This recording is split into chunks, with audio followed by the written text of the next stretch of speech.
This is comfortably their best record since Dreamless, and I think that the band are an entity that are ready to kind of really push the boundaries and carry on exploring that amazing Fallujah sound and expanding their world.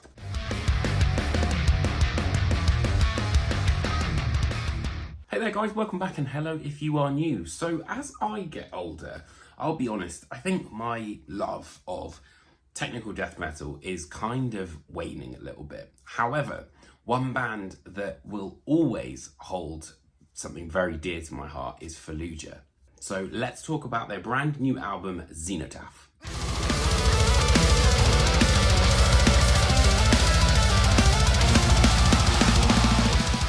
So, if you're not familiar with Fallujah, the band are I think a progressive metal band. Loads of people put them in a deathcore category for whatever reason, but they're characterized by this really cinematic, dreamy soundscape that Scott Carstairs and now new guitarist Sam Muradin, I think I've said that right, really bring to the table. I think it's an incredibly unique idea and something that no other band really has been able to replicate. So it all started for me on The Harvest Wombs, which was quite a technical album, and then afterwards it was The Flesh Prevails that was the album that really kind of broke the mold for me personally. I think that the record after that, Dreamless, was really, really great. It started playing even more with those sort of soundscapes, which was really interesting. But then some members left and things got a little bit rocky on Undying Light, which was the next album where the band sort of focused on a slightly slower, more atmospheric approach. And then after that, we had Empyrean, which is where this lineup really starts to begin to get solidified.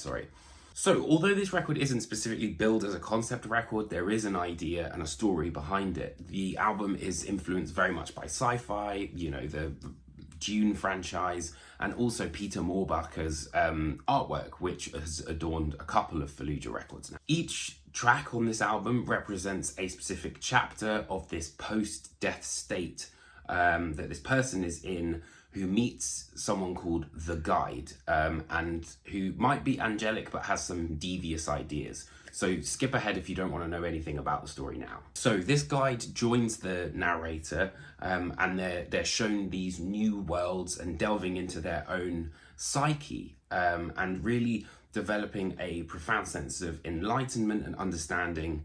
But the realization is the narrator was never actually in this post-death state and has actually been sort of put into a trance by this guide, and everything has been a lie. The angelic guide is actually a parasite inside the person's mind, and is basically trying to surrender their soul rather than letting them become free. So great metaphors there, lots of different things that you can kind of dig into.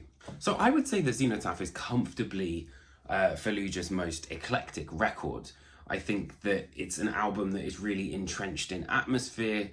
The cinematic beginning of In Stars We Drown right up to Xenotaph really kind of kept me really hooked, actually.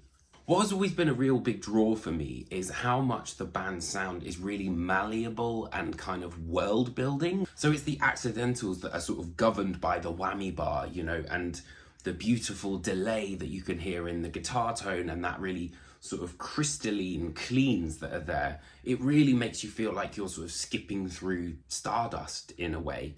And it is a really sort of otherworldly feeling. It's just something that's instantly recognizable and I think impossible to really emulate.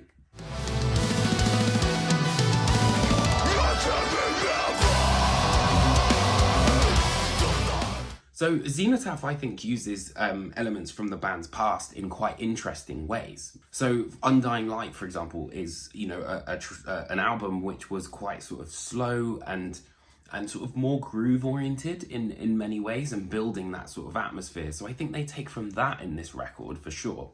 But there's also specific moments that reminded me of Dreamless on here, and Labyrinth of Stone in particular always reminds me of The Flesh Prevails and that sort of world.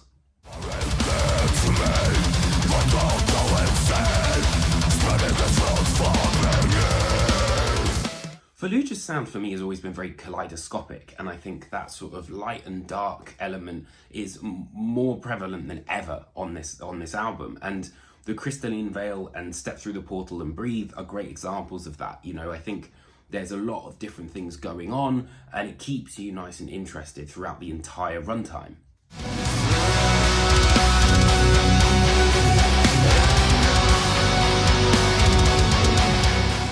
But what I think Xenotaph does is kind of build on the ground that was laid by Empyrean, but as that record, I think personally went on a little bit too long, too many things repeating. This is more streamlined, it's a little bit more lean, and really kind of, I think every song here has its purpose, has its place. And you know, when an album is as intense as like a Fallujah record, I think if it's too long, it can be a bit exhausting sometimes. You know, even death metal now, I think can be sort of quite full on, and some of the songs can kind of begin to blend into one. Thankfully, this doesn't happen on Xenotaph. Ever since Dreamless, you know, I think clean vocals have been something that Fallujah have been experimenting with. And honestly, I think Kyle Schafer's performance on this record is absolutely the best sort of most varied performance we've seen from a Fallujah singer. And I'm a big time Alex Hoffman fan, you know, but what I love about Kyle is that he can do so many different things. You know, he can do the high vocal fries, but then he can also do the lower gutturals, and most importantly, those cleans just sound absolutely amazing. It reminded me of Tim Charles a little bit from Ne Obliviscaris, that kind of vibe.